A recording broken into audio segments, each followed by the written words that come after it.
Hello and welcome to the Friday edition of Palmetto Sports Daily. I'm Kevin Bilodeau here in Charleston, joined alongside Rick Henry in Columbia, Teagan Brown in Myrtle Beach, and Caroline Sorrow in the upstate near Greenville. All right, guys, we've been talking about the Carolina Panthers playoff spot coming up tomorrow afternoon as they take on the LA Rams in the first round. Carolina, one of the biggest underdogs in the history of the NFL playoffs for a home team as they go into this one as 10.5-point underdogs. There is pretty much nobody picking the Panthers to win this game, despite the fact that they have a win over the Rams just a few weeks ago during the regular season. But Carolina now back in the playoffs for the first time in almost a decade. A lot going on for this game. It seems like Cam Newton is going to be on the field. The former MVP is going to bang the drum to get the Panthers ready to go out for this one. So a lot of excitement in Charlotte as Carolina back in the playoffs for the first time in a while. In Caroline, Dave Canales has said a lot this week that, like I said, they are huge underdogs, but they're not taking that too seriously at this point. Yeah, I think you summed that up there perfectly, Kevin, because that's a lot of what Dave Canales has talked about this week is the fact that there are a ton of guys that are on this roster that have never played in a postseason game. I mean, not even thinking about just the rookies that are on this team, but thinking about some of the guys that have been in the league for a little while. Bryce Young is one of them in his third year at quarterback, and he has not played in a postseason game. So there's a lot of firsts for this team, but Dave Canales was actually saying that they have a hard time getting the guys to kind of relax and enjoy all of it because this group is so serious and is so locked in all of the time. He's been trying to get them to enjoy it. Like, guys, we're in the playoffs. Like, let's focus and be serious, but let's also have a little bit of fun. And he says that these guys have been trying to have some fun, but more so, they're really just focused on being prepared again for the Rams. And especially this week, you know, coming into a work week where it's like they understand how big of an opportunity this is. And at the same time, I don't want them to miss the joy of it. I don't want them to miss how hard we've had to work to be in this position. And as the week has gone along with each day, the confidence, I can feel the guys just kind of press into the moment and really enjoy each other's time because there's also this other element. I would love to win this game. I would love to make the divisional round. And if we don't, this is our last week of work together. Let's not miss that. We've had too much fun together. We've worked way too hard, built relationships, and spent a lot of time together. Let's cherish all these moments and let's go out and celebrate one more time on the field. So like Coach said, a lot of guys who have not been in this spot before, but a lot of guys who are feeling ready to go. And as Kevin mentioned, the Panthers did beat the Rams last time these two teams met in Week 13. It was a 31-28 win. Just a couple of notes from that one while we're talking about personnel that's going to be out there. In that game, the Panthers were without J.C. Horn, Trayvon Moehrig, Christian Roseboom, and Claudin Sherilis. All those players in their defense did not play, and they still turned Matthew Stafford over 3 times, come away with the win. It was also rainy the last time these two teams played in Bank of America Stadium. That's on the forecast yet again. So, Rick, what does this Panthers team need to do in order to get past this Rams team and make it, like Dave Canales said, they're hoping to, the divisional round? Caroline, you hit on a key point there. The Carolina Panthers, I think there's like 31 guys that'll be making their playoff debut. And Coach Canales, he said, hey, they're kind of going back and forth between, okay, how serious should they be? Okay, he wants them to have some fun. They really don't know where they should be, really, mentally and focused. And I think some factors working against them. The fact that they're playing at home. A young team in the playoffs for the first time, you're going to be bombarded with requests and demands by family and friends. They may be better off if they had to go on the road. Also, the fact that they beat the Rams in the regular season. So take the surprise factor out of it right there. And that's one reason they're a 10.5-point underdog. Now, I worked with a guy here at WIS named Ronald. He makes some unbelievable claims about the teams he favors, like calling Cam Newton the GOAT of quarterbacks, even better than Tom Brady. Right then, I should have him checked in somewhere to get him checked out. And he said, hey, the Panthers are going to the Super Bowl. I said, yeah, they can make it if they can get some tickets. But, hey, let's forget it. We'll remember the Panthers as the playoff team that has the most losses in a season.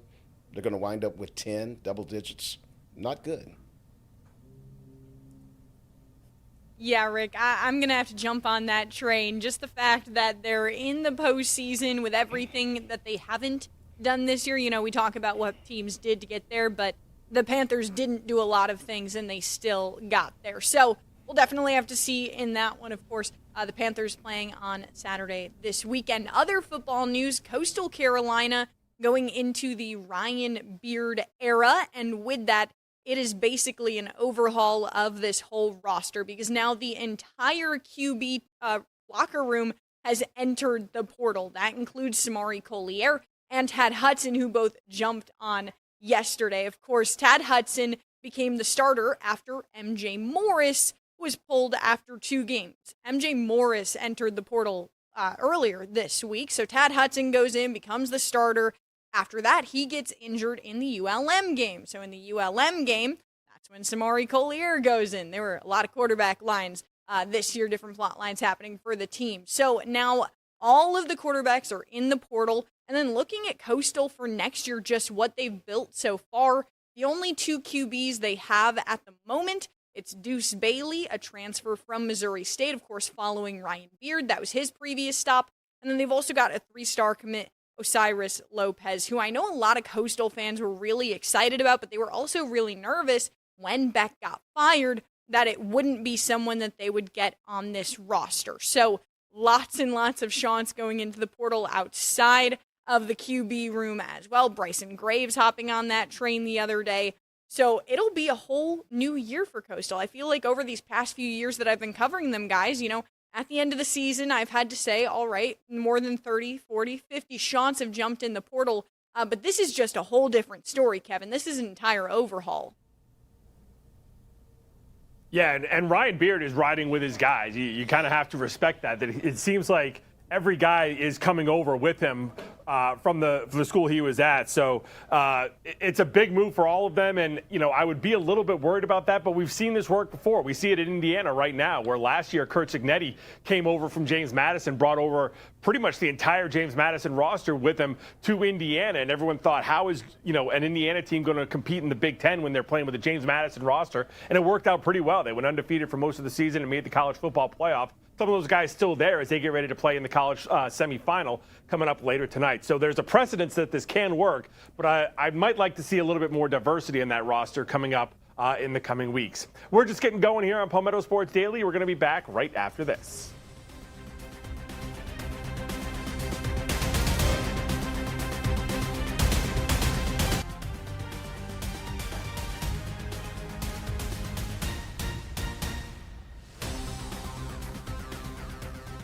Welcome back into Palmetto Sports Daily. We go from football to basketball. Clemson men's hoops picks up a big-time win over number 24 SMU on Wednesday night, beating the Mustangs 74-70. Clemson is now 13-3 on the season, undefeated in conference play, 3-0. That was actually their ACC home opener on Wednesday. Now, this Tigers team, if you've watched some of the games this season, they've gotten out in front by quite a bit, and then they've let the opposition kind of creep back in. They led by 9 at half, led by 15 with 7 minutes left. They let SMU cut it to 5, then they let SMU cut it to 4. They, of course, end up winning, but 6 of Clemson's games have been decided by 7 points or less this season.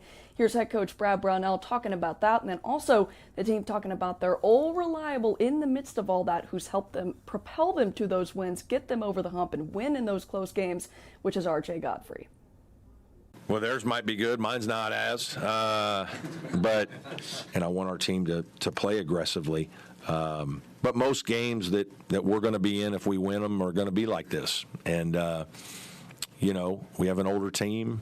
They've done a good job in these games of finding ways, whether it's stops or scores or whatnot. And, you know, I don't sense a ton of panic or anything in any huddle. I think I think our guys have done some really good things. How have you kind of seen RJ grown, Dylan, from his sophomore to coming back this season? Tremendously, man. He was my freshman roommate, and I would say off the court he's grown a lot, and then even on the court, you know, he's always been a good player, but just all-around guy, you know, coming in.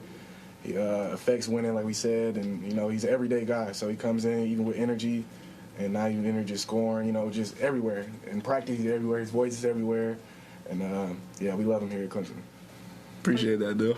Yeah, no problem. Good. Gotta love that little moment. 17 points for Godfrey on Wednesday, double figures in his last 4 games. Tigers, winners of 6 in a row, tied with number 6 Duke for first in the ACC right now. They got another one coming up against Notre Dame tomorrow. But Rick, the Tigers weren't the only ones to pick up a big-time conference win this week, yeah? How about those Gamecocks? Yeah, big win for Clemson and a big win for the Gamecocks. They go to LSU. They win it 78-68, almost blew a really big lead. But Elijah Strong really had a big game for them. We've heard head coach Lamont Paris talk about he has a number of guys who can have big scoring nights, and Strong had a career night with 30 points. He hit 4 3-pointers in the first half. He was 4 of 4 for the game. And so he really made a mark on that, and they need that kind of production from him the rest of the way starting Saturday when they host Georgia at 2 p.m. Here's Lamont Paris on that big showing by Strong. I think this is the most minutes he's played in any one game.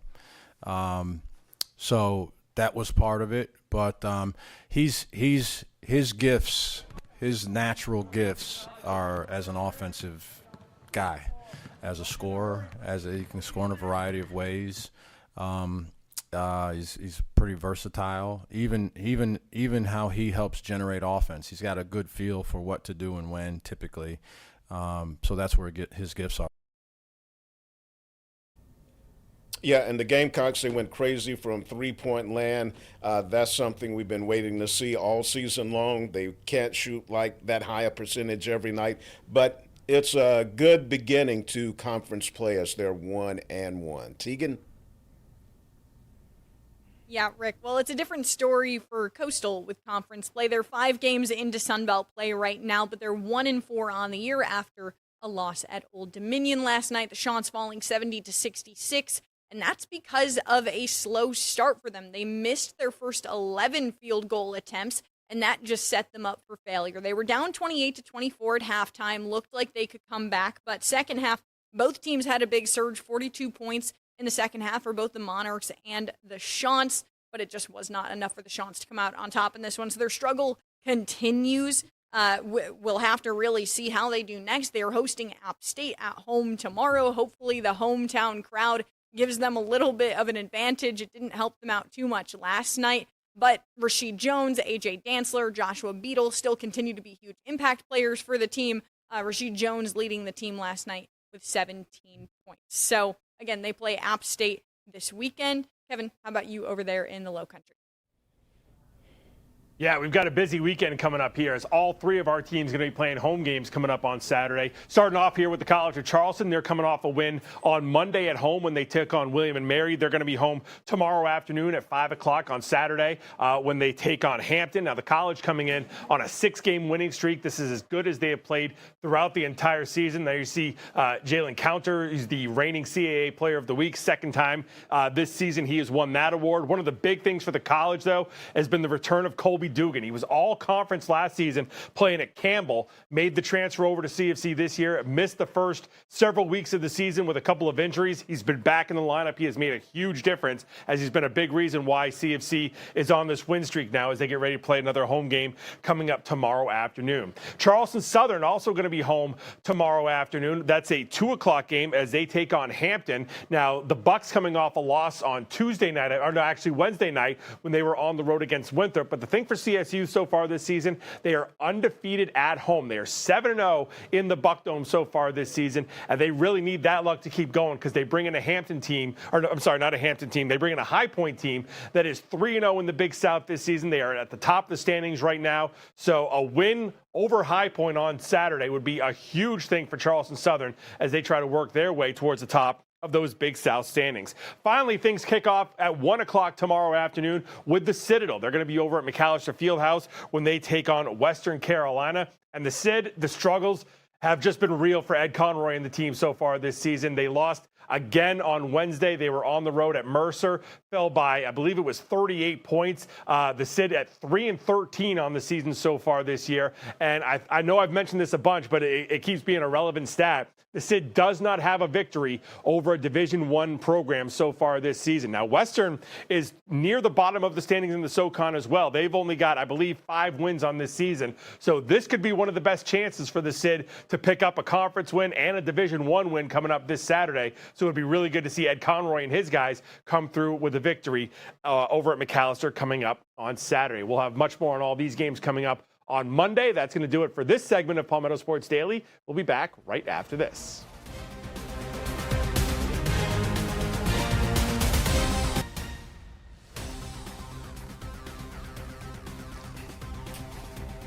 Welcome back to Palmetto Sports Daily. Before we took a timeout, we talked about men's basketball around the state. Now we're going to shine the spotlight on the ladies. The third-ranked USC Gamecocks took care of business on the road at Arkansas last night, winning 93-58. Had 4 players in double figures, led by Joyce Edwards with 22. And here's a very important point for head coach Don Staley. Every player that got into the game last night played at least 15 minutes, including her 4 bench players. They only got 9 players because they have 1 player out because of an injury and waiting for the transfer from France. They're getting her ready to get in a game real soon. But, hey, that's looking real good as they get ready to really play their toughest games coming up in the conference. Here's Coach Staley after that big win over the Razorbacks. We were up for the challenge, a little different style of offense where they just spread you out, drive it down your throat, see if they can get ahead of possession, kick out for threes. I thought our players were really disciplined for the most part. You're not going to totally shut a team out that does something so well like they do. But I thought for over the course of the game, we were actually locked in, and then we did what we needed to do from an offensive standpoint. Got out in transition and made some layups early in the basketball game. So the Gamecocks are 16-1, 3-0 in the SEC, and again they host Georgia on Sunday at 2 p.m. Caroline.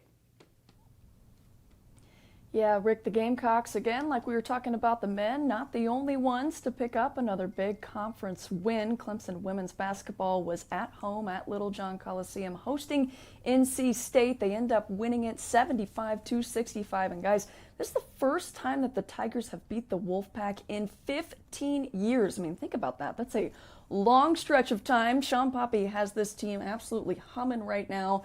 5 Tigers finished in double figures. Rachel Rose, former USC Upstate star and Wofford star, had a Clemson career high and team high 19 points. It was really the fourth quarter that did it for this group. Clemson outscoring the Wolfpack 23-8 in the final frame. That offense was really bringing it there towards the end. Coach Sean Poppy saying that not everything was perfect, but this team ended up finding a way, and that's exactly the thing that he wants to focus on, the fact that this team has been a team and has been showing up together. Here's him explaining a little bit more about that concept after the win. It was nowhere near perfect, but we just kept battling, kept fighting, kept scratching, kept clawing. And then hold them in 8 in the fourth quarter, obviously, is what got us over the hump. But 4 second chance points, that was a big emphasis of ours. I know they had 11 O-boards, but then didn't get a chance to, in a sense, execute out of that. And then we just had some big plays. Taylor comes in, played 9 minutes, I think, the last game, doesn't hang her head, gives us 13 points on plus 23 in her 23 minutes. So that's what we are. We're a team. We don't have any individuals. We got a team, and it's fun to be able to celebrate all that they put in and start to reap the rewards of it. Well, reaping the rewards they are. In year 2 under Coach Poppy, Clemson starts the year off 12-5. They're currently 3-2 in ACC play. They've also won 7 of their past 8 games, so things are really starting to click here kind of midway through the deal for this Tigers team, and they'll be back in action on Sunday when they play against Georgia Tech. But guys, we're going to take a quick break. We'll come right back. We're going to talk a little bit more football. Stick with us.